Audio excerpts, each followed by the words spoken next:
Assalamualaikum students. I hope you will be fine at homes. I'm your science teacher and today I'm going to deliver my 17th lecture of unit number 9. Students, open page number 79. आज हम पढ़ेंगे air pressure की uses के हवाले से.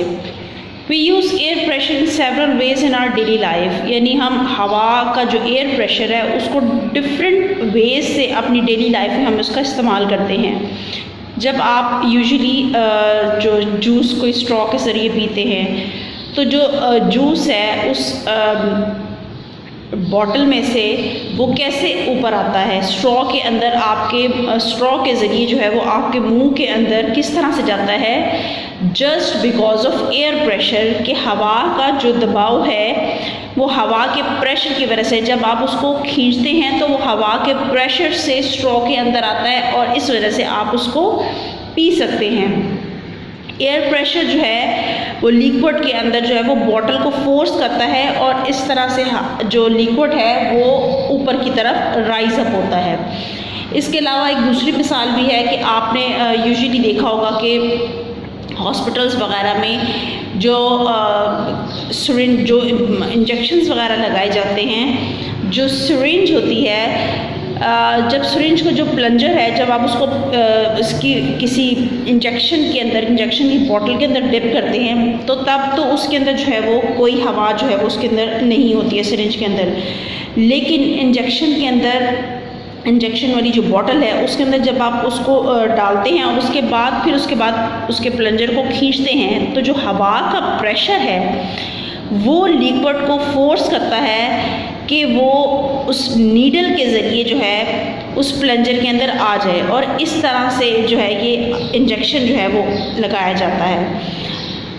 इसके अलावा जो ड्रॉपर है वो भी इसी तरह से सेम वे में काम करता है. इसके अलावा और बहुत सी एग्जांपल्स हैं जिसमें एयर प्रेशर के यूजेस को बताया जा सकता है. इसके बाद हम देखते हैं यूजेस ऑफ एयर. इसके अलावा है कि एयर जो है उसके बहुत से यूजेस हैं. We use air without knowing that we are using it. The flying birds, plants, burning paper, sailing ships, ये तमाम की तमाम चीज़ों को उड़ने के लिए और ज़िंदा रहने के लिए इन सब चीज़ों को किसकी ज़रूरत होती है? एयर की, हवा की. ह्यूमन बीइंग्स इसके अंदर ख़ुद शामिल हैं कि हम भी हवा के बगैर जो है वो ज़िंदा नहीं रह सकते हैं. Without air none of these things will take place. कि हवा के बगैर ऐसा कुछ भी मुमकिन नहीं है. इसके बाद आप देख सकते हैं कि इसके बाद क्या दिया हुआ है, air aids burning. Oxygen one of the gases present in air helps to burning.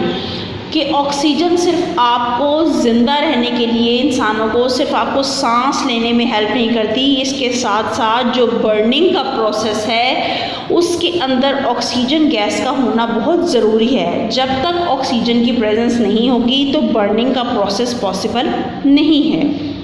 Importance of air in burning is shown in the activity. अब हम एक्टिविटी की तरफ मूव करते हैं. ये आप देख सकते हैं कि एक्टिविटी है, इसमें 3 कैंडल्स ली गई हैं. ये आप देख रहे हैं इस पिक्चर के अंदर 3 कैंडल्स आपको नज़र आ रही हैं और 2 डिफरेंट साइज़ेस के जार्स लिए गए हैं जिन पर कैंडल्स को इसके ऊपर जो है वो कवर अप किया गया है. अब क्या किया है कि तमाम जो कैंडल्स हैं ये तीनों के तीनों कैंडल्स को एट अ टाइम जो है वो जलाया गया है और उसके बाद उनको टेबल के ऊपर इस तरह से फिक्स किया गया है.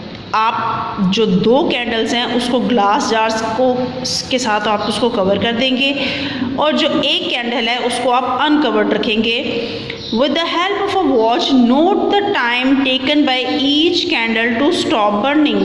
और इसके बाद बच्चों आपने एक कैंडल लेनी है, वॉच लेनी है और उसके साथ आपने टाइम नोट करते जाना है कि हर कैंडल को जो उसका फ्लेम है उसको ऑफ होने में कितना टाइम लगा है.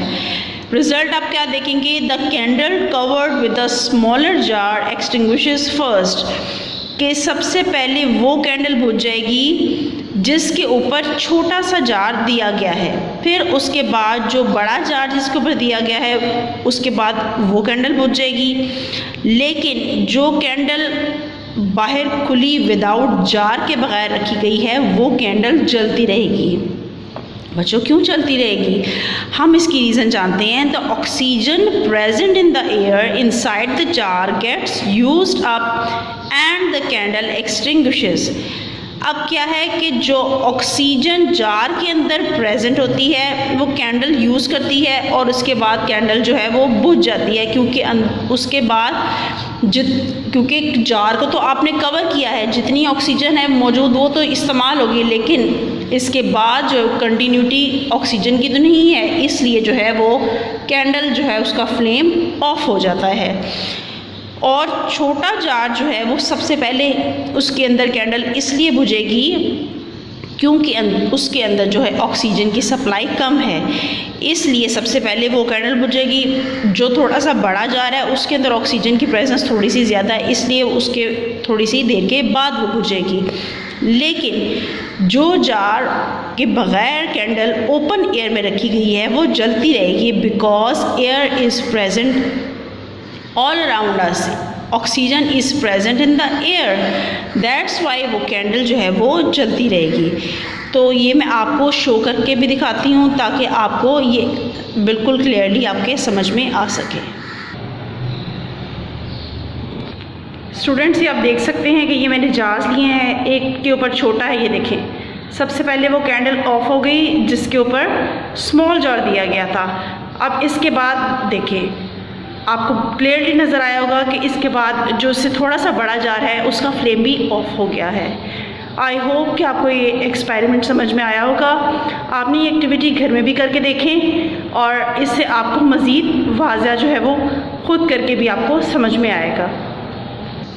Students now move towards the next activity on page number 82। अब इसके बाद जो इसके साथ आप एक्टिविटी जो पेज नंबर 5 पे है, जो रीज़न है वो आप लिखेंगे। A balloon becomes bigger when we fill it with air. ये वाली जो रीज़न है ये आपने अपने नोट्स में से आपने नोट डाउन करनी है और अपनी नोटबुक्स पे बहुत नीटली जो है वो इंक पेन से आपने लिखना है और पॉइंटर के साथ आपने सारे पॉइंट्स की हेडिंग देनी है। फ्रेंड्स रीज़न नंबर 5 के साथ आपने question number 6 list 3 properties of air. आपने इस क्वेश्चन का आंसर भी अपनी नोटबुक्स में नोट डाउन करना है।